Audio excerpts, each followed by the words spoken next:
रमेश बाबू अपने कार्यालय में सीट पर बैठकर फाइलों को उलट पुलट कर देख रहे थे। उनका कार्यालय ग्रामीण क्षेत्र में था, जहां जाने के लिए कच्ची सड़कों से होकर गुजरना पड़ता था। इतना ही नहीं, कार्यालय के आसपास में जंगली पौधों की भरमार थी। कहीं कहीं तो ये जंगली पौधे इतने बड़े हो गए थे कि किसी जंगल की तरह दिखाई पड़ते थे। कार्यालय के मुख्य दरवाजे को छोड़ दें तो बाकी हिस्से पूरी तरह घास फूस से ढके हुए थे। कमरों की खिड़कियों पर लंबे लंबे घास फूसों का साम्राज्य था। दिन में भी कार्यालय में एक हल्का अंधकार पसरा रहता था, जिससे ऐसा लगता था कि यह कार्यालय हरी भरी वादियों में शांत मन से बैठा हुआ किसी गहरे चिंतन में डूबा हुआ हो। इस कार्यालय में कुल 5 लोग काम करते थे। इसमें से एक राम खिलावन थे। राम खिलावन यहाँ चपरासी के रूप में काम करते थे और राम खिलावन ही एकमात्र वह व्यक्ति थे जिसकी वजह से यह शांत कार्यालय कभी कभी कर्मचारियों की हंसी ठिठोली से जाग उठता था। राम खिलावन पास के ही एक गांव में रहते थे और प्रतिदिन कोई न कोई असहज घटना कार्यालय के बाकी 4 कर्मचारियों को सुनाया करते थे। वे जब भी कार्यालय में प्रवेश करते तो सबसे पहले रमेश बाबू के कमरे में जाते और राम राम कहने के साथ ही शुरू हो जाते कि बाबू कल तो गजब हो गया गांव में। फिर गांव के सदस्यों का नाम लेकर कहते कि जंगल में चुड़ैल ने उन्हें पकड़ लिया था। फिर किसी दूसरे का नाम लेकर कहते कि उसका सामना एक भयानक भूत से हो गया था। जब तक राम खिलावन जी सभी कर्मचारियों से मिलकर भूत प्रेत और गांव की सभी बातें उन्हें बता नहीं देते, तब तक उन्हें चैन नहीं पड़ती थी। कोई कर्मचारी राम खिलावन की बातों को सीरियसली सुनता तो कोई हाँ हो करके उस और कान भी नहीं देता और उन्हें स्टोव जलाकर चाय बनाने के लिए कह देता या पानी ही मांगकर उससे बचने की कोशिश करता। पर राम खिलावन की बातों को रमेश्वर बाबू बहुत ही सहजता से सुनते और पूरा ध्यान देते हुए बीच बीच में हाँ हो करने के साथ कुछ सवाल भी करते। एक दिन की बात है, राम खिलावन जी कार्यालय थोड़ा जल्दी ही पहुंच गए और सीधे रमेश बाबू के कमरे में घुस गए। पर उस समय रमेश्वर बाबू अपनी कुर्सी पर नहीं थे, शायद वे अभी कार्यालय पहुंचे ही नहीं थे। राम खिलावन थोड़ा डरे सहमे लग रहे थे और बार बार अपने माथे पर आ रहे पसीने को गमछे से पोंछ रहे थे। वे ज्यों ही कमरे से बाहर निकले कि अचानक कार्यालय के आंगन में उन्होंने रमेश बाबू को अपनी साइकिल को खड़े करते हुए देखा। वे दौड़कर रमेश बाबू के पास पहुंच गए और बिना आज राम राम किए ही हकलाकर घबराते हुए बोले, बाबू कल रात तो गजब हो गया, मेरा पूरा परिवार आफत में आ गया है, समझ में नहीं आ रहा है कि मैं क्या करूं। रमेश्वर बाबू ने उन्हें अपने कमरे की ओर चलने का इशारा करते हुए आगे आगे तेज कदमों से अपने कार्यालय कक्ष में प्रवेश किए। फिर एक कुर्सी पर राम खिलावन जी को बैठने का इशारा करते हुए अपने झोले को वही मेज पर रखकर एक गिलास में पानी लेकर कक्ष के बाहर आकर हाथ पैर धोए। उसके बाद अपने कमरे में लगे हनुमान जी की फोटो को अगरबत्ती दिखाने के बाद अपनी कुर्सी पर बैठते हुए राम खिलावन जी से बोले, राम खिलावन जी अब अपनी बात पूरी विस्तार से बताइए। उनकी अनुमति मिलते ही राम खिलावन कहना शुरू कर दिए, बाबू कल मैं जब शाम को घर पहुंचा तो पता चला कि मेरी बहू कुछ लकड़ी आदि की व्यवस्था करने जंगल की ओर गई थी और वहीं उसे किसी चुड़ैल ने धर लिया था। वह इधर उधर जंगल में भटक रही थी। तभी कुछ गांव वालों के ही गाय बकरी के चरवाहों की नजर उस पर पड़ी। वे लोग स्थिति को भांप गए और मेरी बहू को पकड़कर घर पर छोड़ गए। फिर गांव के ही सोखा बाबा ने झाड़ फूंक की। उसके बाद उस चुड़ैल से छुटकारा मिला। पर आज सुबह फिर से वह चुड़ैल मेरी बहू पर हावी हो गई है। सुबह से ही सोखा बाबा उसे उतारने में लगे हैं, पर वह छोड़कर जाने का नाम ही नहीं ले रही है। समझ में नहीं आ रहा है कि क्या करूं। राम खिलावन की बातों को सुनकर रमेश बाबू थोड़े गंभीर हुए और अचानक पता नहीं क्या सुझा कि हंसने लगे। रमेश बाबू की यह हालत देखकर राम खिलावन जी तो और भी हक्के बक्के हो गए और उन्हें समझ में नहीं आया कि आखिर इनको क्या हो गया। कहीं इन पर भी तो किसी भूत प्रेत का साया नहीं पड़ गया। अभी राम खिलावन जी यही सब सोच ही रहे थे, तभी रमेश बाबू अपनी कुर्सी पर से उठे और बिना कुछ बोले राम खिलावन को अपने पीछे आने का इशारा करते हुए कमरे से बाहर निकल गए। कमरे से बाहर निकलकर रमेश्वर बाबू पास की ही एक झाड़ी से कुछ पत्तों को तोड़ा और मन ही मन कुछ मंत्र बुदबुदाए। फिर राम खिलावन को उन पत्तों को देते हुए बोले कि आप इसे पीसकर अपनी बहू को पिला दें और अपने घर पर ही रुकें। मैं कार्यालय में कुछ जरूरी काम निपटाकर अभी 1-2 घंटे में आपके घर पर पहुंचता हूं। राम खिलावन जी बिना कुछ बोले केवल सिर हिलाए और उन पत्तों को लेकर घर की ओर बढ़े। रास्ते में उन्हें केवल एक ही बात खाई जा रही थी कि रमेश्वर बाबू को आए यहाँ 3 साल हो गए, पर कभी उन्होंने इस बात का जिक्र नहीं किया कि वे भूतों को उतारना भी जानते हैं। कहीं वे मजाक में तो इन पत्तों को तोड़कर झूठ मूठ में कुछ बुदबुदाकर मुझे तो नहीं दे दिए। पर रमेश बाबू ऐसा नहीं कर सकते, वे तो बहुत गंभीर आदमी हैं और हमारी सारी बातों को भी बहुत गंभीरता से लेते हैं और समय समय पर हर प्रकार से हमारी मदद भी करते रहते हैं। नहीं नहीं, वे मजाक नहीं कर सकते। यही सब सोचते सोचते रामखिलावन घर पर पहुंच गए। घर के बाहर 10-15 लोग घर के सामने ही बैठे नजर आए। एक खटिया पर सोखा बाबा भी बैठकर लोगों से कुछ बातचीत कर रहे थे। रामखिलावन को देखते ही सोखा बाबा बोल पड़े, रामखिलावन, यह चुड़ैल तो बहुत ढीठ है।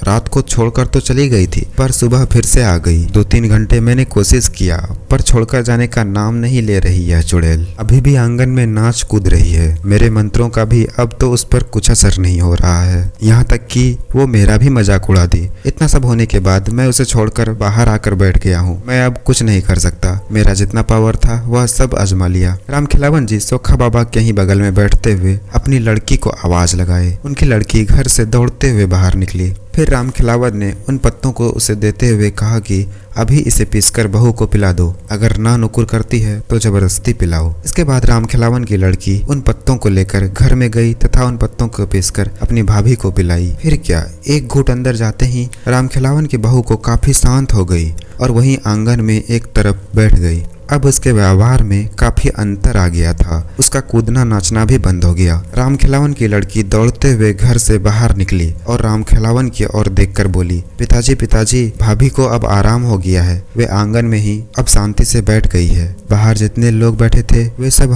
अचंभित हो गए। आखिर जो चुड़ैल इतने बड़े सोखा बाबा के बस में नहीं आई, वह 2-4 पत्तों को पिलाने से कैसे बस में आ सकती है? आखिर वे कैसे पत्ते थे? क्या किसी धर्म स्थान से लाए गए थे या किसी बहुत बड़े पंडित या तांत्रिक ने इसे दिया था? वहां बैठे लोगों में से एक ने रामखिलावन की ओर देखा पर कुछ बोले इससे पहले ही रामखिलावन ने उन पत्तों के बारे में बता दिया। सभी लोग बिना देखे उस रमेश बाबू के प्रति नतमस्तक हो गए। सोखा बाबा ने कहा कि वास्तव में आपके रमेश बाबू तो बहुत पहुंचे हुए व्यक्ति निकले। जिस चुड़ैल को बस में करने के लिए मैंने सारे के सारे हथकंडे अपना लिए, उसे उनके मंत्रित 2-4 पत्तों ने बस में कर लिया। फिर तो रामखिलावन जी थोड़ा तनकर बैठ गए और लगे रामेश्वर बाबू का गुणगान करने। वे सभी आपस में बात कर ही रहे थे तभी रमेश बाबू की साइकिल वहां रुकी।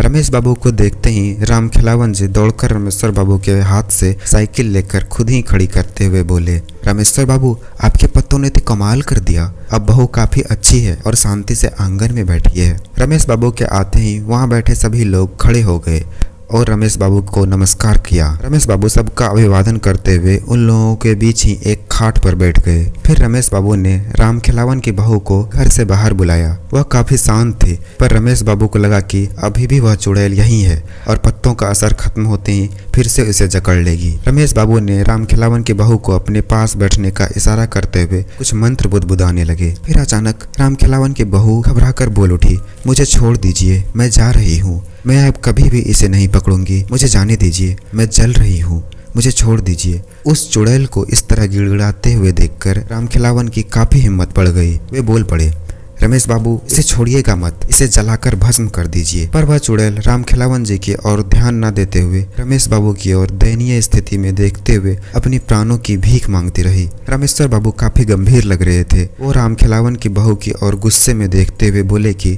तुम कौन हो और तुमने इसे क्यों पकड़ा है? इस पर वह चुड़ैल गिड़गिड़ाते हुए बोली कि मैं पास के ही एक जंगल में रहती हूँ, मैं बंजारा परिवार से हूँ। एक बार हमारे परिवार ने इसी जंगल के बाहर अपना टेंट लगाया था। शाम के समय मैं लकड़ी लेने जंगल में गई थी। मुझे पता नहीं था कि कब मैं घने जंगल में पहुंच गई और रास्ता भी भटक गई। तब तक रात भी होने लगी थी।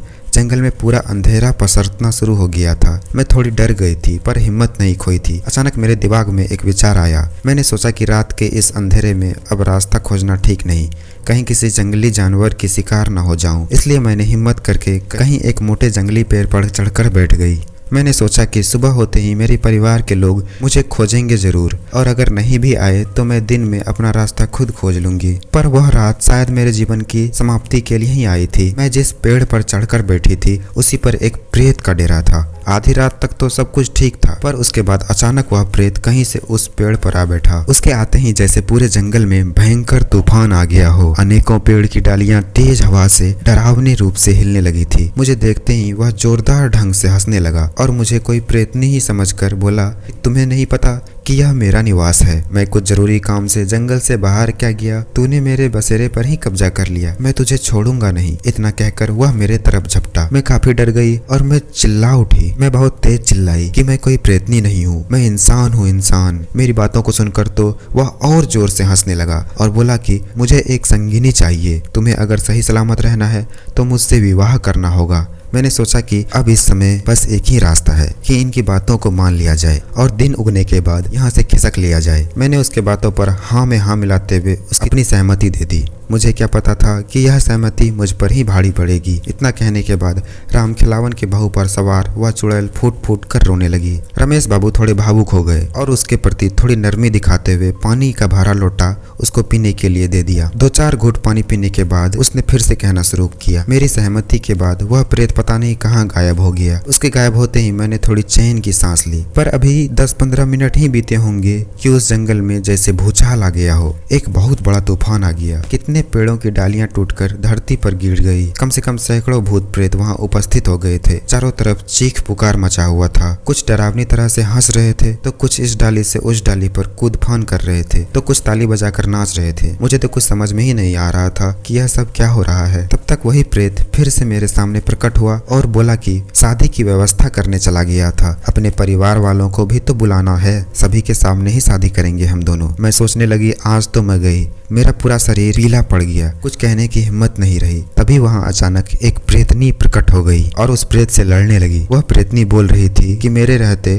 तू दूसरी शादी करेगा, ऐसा मैं कभी नहीं होने दूंगी। इतना कहने के साथ ही उस प्रेतनी ने उस डाल से मुझे धक्का दे दिया और जमीन पर गिरने के कुछ ही समय बाद मेरी वहीं पर मौत हो गई। इतना कहने के साथ ही वह चुड़ैल फिर से रोने लगी। इसके बाद रमेश बाबू ने उस चुड़ैल को चुप रहने का इशारा करते हुए कहा कि आज के बाद तो इन गांव वालों को कभी परेशान नहीं करेगी। चुड़ैल ने हामी भरते हुए कहा कि ठीक है, पर मैं तो एक बहुत ही छोटी सी आत्मा हूँ। इन पास के जंगलों में पता नहीं कितनी भयानक भयानक आत्माएं विचरण करती है। आप उन सब से इन गांव वालों को कैसे बचा पाएंगे? उस चुड़ैल की इस बात को सुनते हुए रमेश बाबू हल्की मुस्कान में बोले, पहले तू तो रहम कर इन लोगों पर, बाकी भूत प्रेतों से कैसे निपटना है वह तुम मुझ पर छोड़ दो। इसके बाद रमेश बाबू ने लोगों को अब कभी न पकड़ने की बात उस चुड़ैल से 3 बार कबूल करवाई तथा साथ ही उसे थूक चाटने के बाद ही जाने दिया। कहते हैं उसके बाद से उन गांव वालों को कभी चुड़ैल ने परेशान नहीं किया। लोग अब आराम से जंगल में जाते थे और लकड़ियां भी काटते थे और थोड़े शाम होने पर भी कभी भूत प्रेत का सामना उन गांव वालों को नहीं करना पड़ा। शायद वह चुड़ैल जंगल में सभी भूत प्रेतों को रमेश बाबू के बारे में बताकर डरा दी होगी।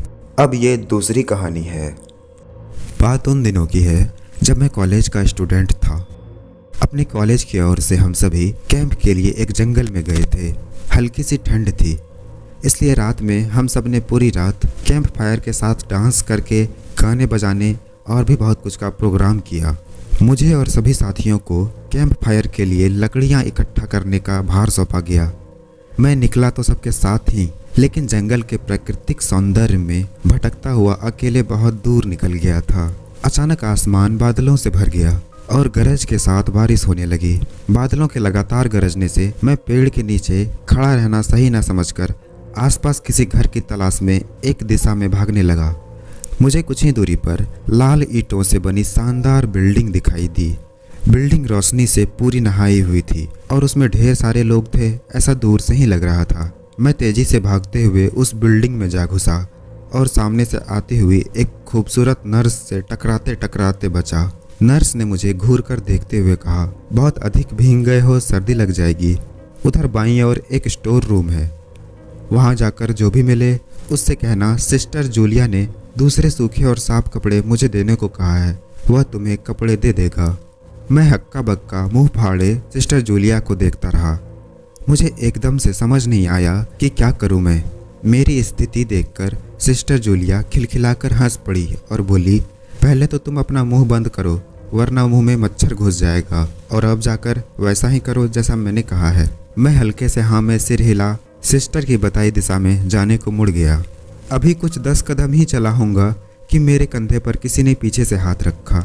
मैं चौंक कर पीछे मुड़ा और अपने सामने आर्मी की वर्दी में एक युवक को खड़ा मुस्कुराता पाया। मेरे चेहरे पर आश्चर्य का बादल अपना घर बना चुका था, जिसे देखते ही उस युवक को हंसी आ गई। उसने धीरे लेकिन जोर आवाज में कहा, मैं कैप्टन विनोद हूँ और यह हमारे देश की आर्मी का हॉस्पिटल है। कैप्टन विनोद की बातों ने मुझे आश्वस्त किया।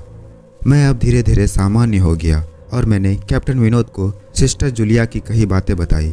जूलिया का नाम सुनकर कैप्टन विनोद के चेहरे पर रहस्यमयी मुस्कान फैल गई और वे बोले, तो तुम सिस्टर जूलिया से भी मिल चुके हो? मैंने कहा, जी हाँ, पर क्यों? तो कैप्टन सर बोले, कुछ नहीं, चलो मैं तुम्हें सूखे कपड़े देता हूँ, चेंज कर लो, नहीं तो सच में सर्दी लग जाएगी। फिर मैं कैप्टन विनोद के पीछे पीछे एक बड़े से कमरे में पहुँच गया। कमरे के चारों ओर हरे रंग के पर्दे लगे हुए थे। एक और एक बड़ा सा बेड पड़ा हुआ था और उसके सामने एक सोफा था। बीच में एक टेबल था जिस पर 2 ग्लास, एक बड़ी बोतल ब्रांडी की और 1 या 2 पत्रिकाएं पड़ी थी। कमरे के एक कोने में एक बड़ी सी अलमारी थी जिसमें से कैप्टन विनोद ने एक आसमानी रंग का कुर्ता और पजामा निकालकर मुझे दिया और कमरे से लगे बाथरूम की ओर इशारा किया। मैं बाथरूम से कपड़े चेंज कर जैसे ही निकलने लगा, मेरी नज़र बाथरूम के एक दीवार पर पड़ी। वह खून के छींटों से भरी हुई थी। यह देखकर मैं घबरा गया और जल्दी से बाहर निकलने को मुड़ा कि बाथरूम में लगे आईने में खुद को देखकर मैं चौंक गया। आईने में मेरा पूरा शरीर तो नजर आ रहा था, लेकिन मेरे शरीर पर से मेरा सर गायब था। अब मुझे डर लगने लगा और मैं हड़बड़ाकर बाथरूम से निकल गया। मुझे इस तरह बाहर निकलते देखकर कैप्टन विनोद ने हंसकर पूछा, क्या हुआ? फिर उसने कहा, अरे हाँ, तुमने तो अब तक मुझे अपना नाम ही नहीं बताया और तुम कहाँ जाओगे यह भी नहीं बताया। बाहर बहुत तेज बारिश हो रही है, लेकिन तुम इतने परेशान क्यों हो गए, मैं समझ नहीं पा रहा हूँ। फिर मैंने कहा, कैप्टन विनोद, आपकी बाथरूम की एक दीवार पर पूरी खून के छींटे से भरी पड़ी है और आपके बाथरूम में लगा आईना भी बहुत अजीब सा है। उसमें मुझे मेरा पूरा शरीर तो दिखाई दिया, लेकिन मेरा सर ही गायब था। मैं अब बिल्कुल भी यहाँ नहीं रुकूंगा, बारिश में ही भीगता हुआ अपने कैंप तक जाऊंगा। कहते हुए मैं कमरे से बाहर जाने वाले दरवाजे की ओर बढ़ा। तभी कैप्टन विनोद की कड़कती हुई आवाज़ गूंजी, रुको, तुम नहीं जा सकते, तो तुमने सब कुछ देख ही लिया। मैंने कहा, क्या मतलब है आपका?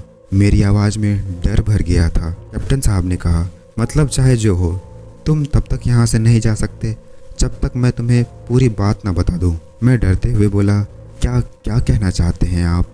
उन्होंने कहा, जो आज तक कोई ना जान सका। मैं डरते हुए बोला, जो आज तक कोई ना जान सका, मैं वह जानकर क्या करूँगा?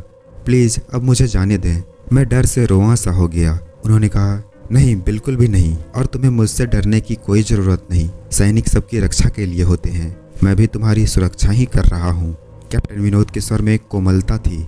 आओ मेरे साथ इस सोफे पर बैठ जाओ, मैं तुम्हें एक कहानी सुनाता हूँ। कहानी खत्म होते ही मैं तुम्हें तुम्हारे कैंप तक जीप से छोड़ दूंगा। वैसे भी तुम अपने साथियों से काफ़ी आगे निकल आए हो, वहाँ तक तुम अब चलते हुए शायद ना पहुँच पाओगे। कैप्टन विनोद के स्वर में जाने कैसी शांति थी। मैं जाकर उसके बगल में बैठ गया। कैप्टन विनोद ने कहना शुरू किया, दुश्मन ने धोखे से हमारे अस्पताल को अपना निशाना बनाया। दुश्मन देश के 2 सैनिक हमारे सैनिक के वेश में हमारे ही घायल सैनिकों को लेकर आए। वह घायल था और हमारे देश की सेना ने उसे बहुत ढूंढा, लेकिन वह मिला नहीं था। शायद साजिश के तहत उसे घायल होते ही घुसपैठियों ने कहीं छुपा दिया था। अचानक अपने खोए सैनिक को अपने हॉस्पिटल में पाकर हम सभी खुश थे और बिना अधिक पड़ताल किए हॉस्पिटल के गेस्ट रूम में घायल को लेकर आने वाले उन दोनों को ठहरने की इजाज़त दे दी गई। अभी उस सैनिक का इलाज चल ही रहा था कि जोरों का ब्लास्ट हुआ और पूरा हॉस्पिटल एक पल में खंडहर में तब्दील हो गया। फिर मैंने कहा, लेकिन अस्पताल तो अपनी शानदार स्थिति में खड़ा है। मेरी बातों को अनसुना कर कैप्टन विनोद ने अपनी बातें जारी रखी। उन्होंने कहा, कोई नहीं बचा उस ब्लास्ट में। दीवार पर पड़े खून के छींटे भी उसी ब्लास्ट में मारे गए हॉस्पिटल के कर्मचारियों के ही हैं। मैंने फिर कहा, पर यह हॉस्पिटल तो मुझे खंडहर नहीं दिखता। तब जवाब में कैप्टन विनोद के चेहरे पर रहस्य भरी मुस्कान फैल गई और उसका चेहरा अजीब से भावों से बदल गया। मैं उसके चेहरे को देखकर अंदर से दहल गया। फिर भी मैं हिम्मत कर पूछा, आप उस ब्लास्ट में कैसे बच गए? सुनते ही कैप्टन विनोद ठहाका लगाकर हंस पड़े और मुझ पर एक भरपूर नज़र डालते हुए कहा, यह कहानी आज से मात्र 10 वर्ष पहले की है और मैं तो आज से 50 वर्ष पहले मर चुका हूँ। इसके आगे उन्होंने क्या कहा मुझे कुछ नहीं मालूम। चेहरे पर गीलेपन का एहसास जब काफ़ी हुआ तो जैसे मैं नींद से जागा, मुझे घेरे हुए मेरे सभी सहपाठी और टीचर खड़े थे। मेरी आंख खोलते ही सर ने कहा, थैंक गॉड, तुम्हें होश आ गया। मैंने कहा, क्या मैं बेहोश था? सर ने कहा, हाँ, तुम जंगल में जाने कहाँ भटक गए थे। जब सभी लौट आए और तुम नहीं आए तो हम सभी मिलकर तुम्हें ढूंढने निकले। काफ़ी दूर जाने के बाद हमें एक जीप आते दिखाई दी, जिसमें एक आर्मी मैन तुम्हें पीछे की सीट पर सुलाए हुए हमारी कैंप को ढूंढते हुए आ रहे थे। उन्होंने हम सबको भी अपनी जीप पर बैठाया और कैंप तक छोड़ा। हमने उन्हें रोकने की काफ़ी कोशिश की, लेकिन वे यह कहते हुए चले गए कि अभी वह रुक नहीं सकते, एक ज़रूरी काम है। जब हमने तुम्हारे बेहोश होने और उन तक पहुंचने के बारे में पूछा तो वे बोले ये लड़का जो भी बताएगा वह सब पूरी तरह सच होगा। अब सबकी उत्सुक निगाहें अपनी ओर लगी देख मैंने धीरे स्वर में पूछा, क्या उसका नाम कैप्टन विनोद था? सर ने हाँ में सिर हिलाया। मैंने सबको उधर ही चलने की ओर कहा जिधर से सबने जीप आते देखी थी। पहले तो सर तैयार नहीं हुए, लेकिन मेरे बहुत कहने पर वे राजी हो गए। सुबह होते ही हम उधर की ओर चल दिए। मैं जब उस जगह पर पहुंचा तो गहरे आश्चर्य में डूब गया। वहाँ एक अधजला खंडहर था जिसके एक टूटे पत्थर पर लिखा था आर्मी हॉस्पिटल। मुझे आज भी समझ में नहीं आता कि आखिर ये कैसे हो सकता है, और यह झूठ भी नहीं हो सकता क्योंकि इसका गवाह सिर्फ मैं नहीं, मेरे सभी फ्रेंड्स और मेरे टीचर भी हैं। तो दोस्तों, आपको यह कहानी जैसा भी लगा हो हमें कमेंट में ज़रूर बताइएगा, और अगर अच्छा लगा तो हमारे चैनल को सब्सक्राइब भी कर लीजिएगा, क्योंकि हम आपके लिए ऐसे ही हॉरर स्टोरीज़ को लाते रहेंगे। और हो सके तो सब्सक्राइब कर ही लीजिएगा, क्योंकि हमारा चैनल नया है और आपके सपोर्ट की हमें बहुत ज़्यादा ज़रूरत है। हम मिलते हैं जल्दी ही।